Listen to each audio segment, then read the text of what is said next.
Hey guys, welcome back to the channel, Manny B Investing in BI. And today we're going to take a look. There was a question that was asked of me on one of my videos in the past, and I kind of had that question in my head. And it basically was, why am I so bullish on Paribus? What do I see in it that makes me want to invest and put my my money down on the line for the project? Well, in short, the answer to that question exists in the content that I make and the videos that I make. I also would like to highlight the playlist. We have a Paribus playlist. I need to do a better job of plugging that, but I really kind of just made it for myself, just to track, the videos that I've made and the where we started, where we are, where we're going type of a thing for myself. But I figured it could also benefit the community, the Paribus community itself, after it started growing. Because remember, when we started with this, when I first started, before I even started making videos, I was looking at Paribus and doing my research, and I was like, wow, this has really good potential. And when I say potential, what I am talking about is I'm talking about an ecosystem. We're talking about Cardano. Cardano is the third iteration of blockchain technology, proof of stake. Everything is different. All of the problems that existed before were taken into consideration by IOG, carefully planned, carefully poked and prodded by the academic community, white papered to death.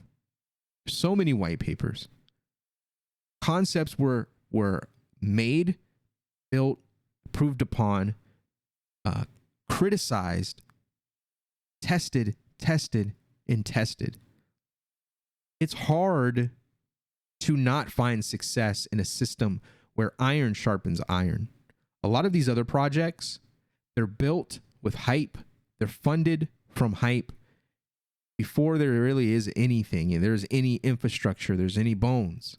Cardano was built infrastructure in mind, problem solving in mind, and that is where we are. That is why you are here. That is why you're talking about projects on Cardano. That's why you're looking at a small cap gems on Cardano. And don't get me wrong, there are other good ecosystems out there, like Polkadot. There's a few, Luna, like things like that. Solera is like popular, but it's not decentralized at all. I don't want to hear it. Decentralization is probably one of my number one things. The proof of stake model, stake pool operators, operating as kind of like nodes being powered by our coins. It just is the way. It's the path. It's the way to go, as far as what I believe.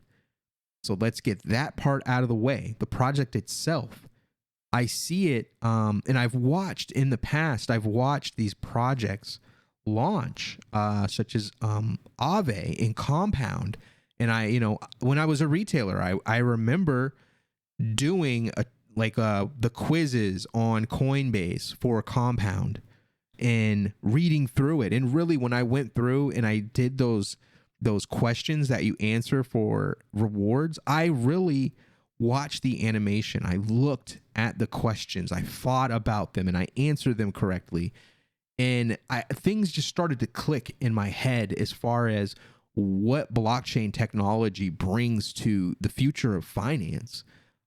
I learned about finance at a very young age, and through college, like a lot of people that went to college, they learned about the kind of the negative impact of our traditional finance systems and how they took advantage of young people with a lack of financial identity, or a lack of history, financial history, credit history.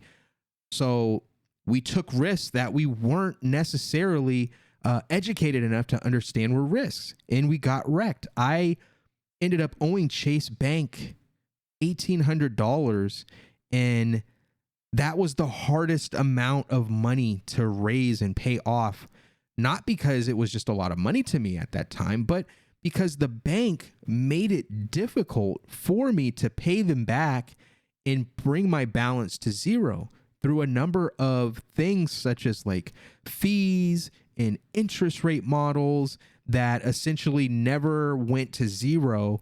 But when I thought I was paid off, I actually wasn't, and they were accruing interest on change, and they were charging me compounded interest on pocket change. Like, I'm talking about, they got me really good on, like, it was like 30 cents. They charged me overdraft fees.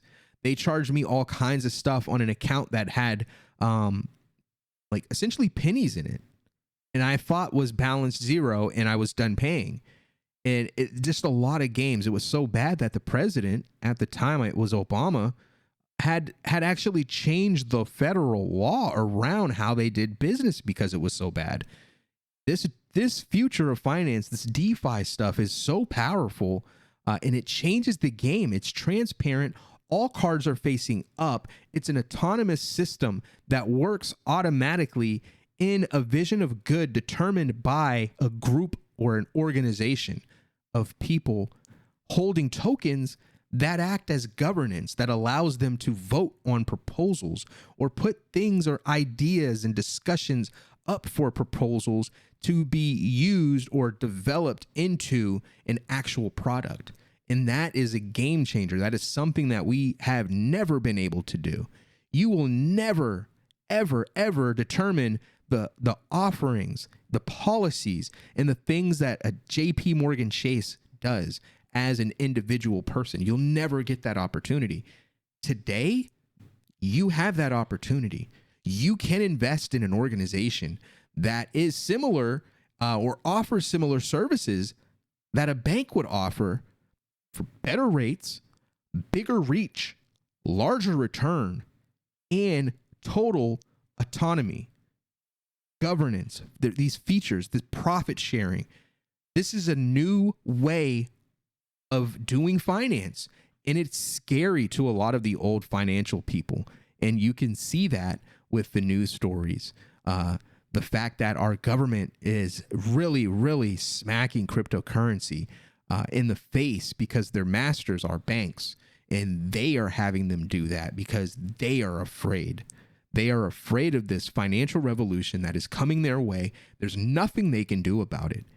And it's because of projects like Paribus. I see a future in which, one, a holder, if you decide to hold PBX, can generate a large passive income for yourself and also be a user on the product itself. Buying your NFT, imagine being able to leverage an NFT collection to take money. Say, for instance, I have this NFT collection. I don't particularly have an emotional connection to any of my NFTs. I purchased them for the sake of down the road investment. Maybe they're worth something. Maybe they're worth nothing.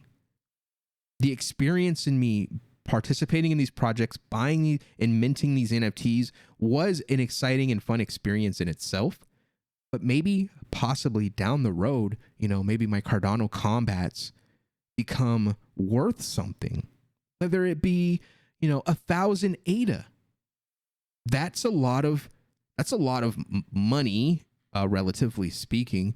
But what if I can put that to work instead of it just sitting in my wallet? I can leverage that, get a loan, and then take that loan and stake it, generate a reward, and then make that reward work for me in some kind of way. Maybe I can take that reward and purchase, Giro with it, or I can take that reward and I can purchase Ethereum with it. Whatever it may be. This is why I am bullish, not just on Paribus, but on DeFi within the Cardano ecosystem, period.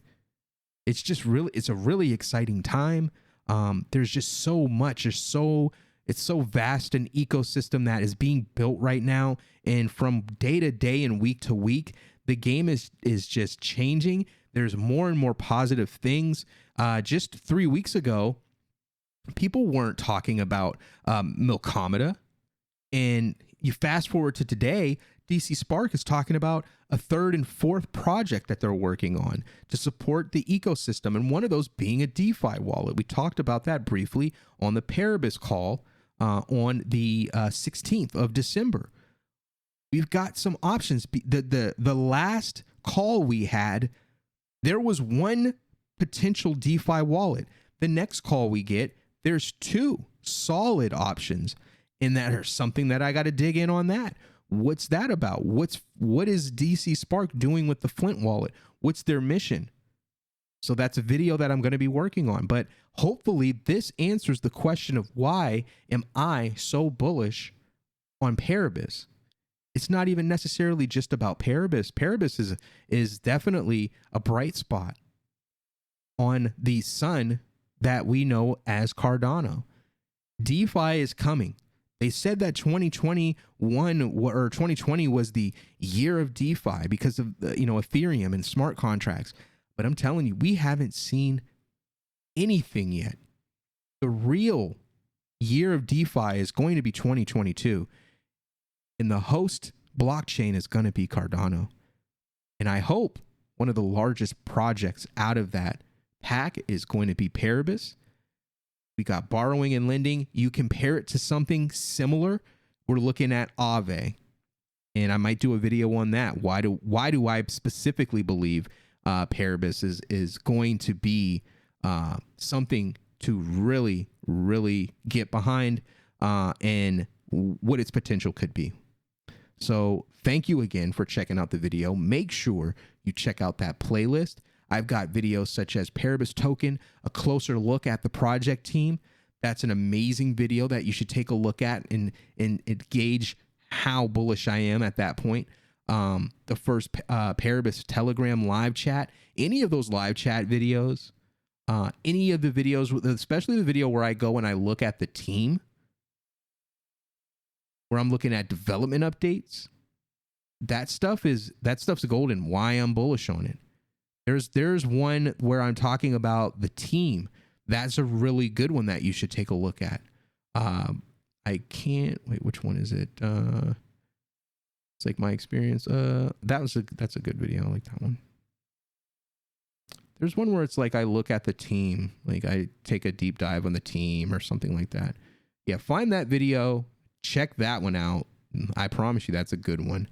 But yeah, they got partnership videos on there. All kinds of good stuff in that playlist, man. Get in there and check that out.